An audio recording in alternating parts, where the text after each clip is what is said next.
This is one of the #1 things that kills real estate deals. This is Matt, a home buyer in Houston, Texas. Matt is looking for a 2-bedroom, 2-bathroom, ranch-style house with a spacious, fenced-in backyard for him and his yellow lab, Ruffy D. Matt's budget is $500,000. With the help of his agent, Marjorie, Matt gets pre-approved for a loan and finally finds the perfect house for him and Ruffy D. 33 Chairman Cirque, going for $500,000. Matt asks Marjorie to submit an offer on the property at asking price, and the offer gets accepted.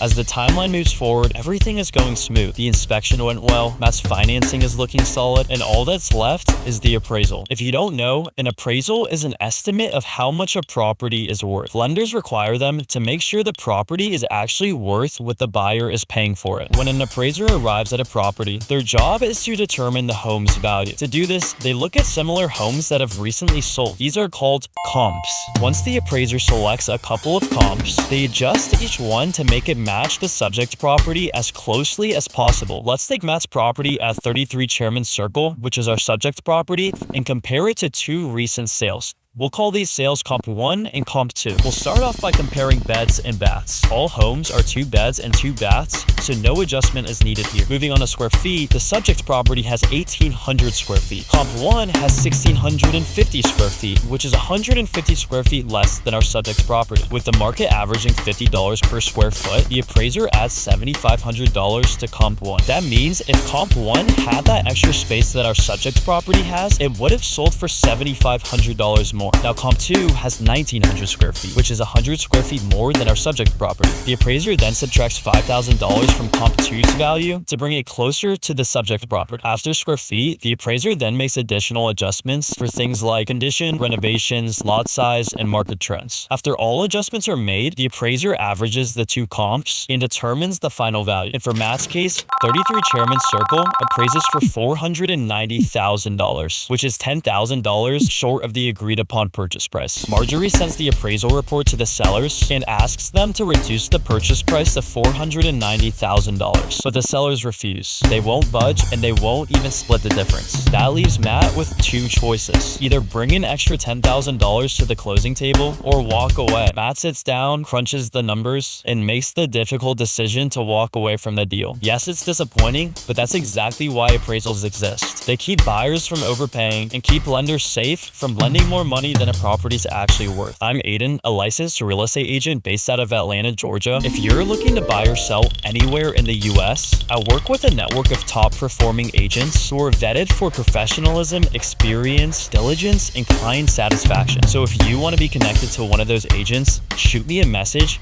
and I'll be sure to connect you.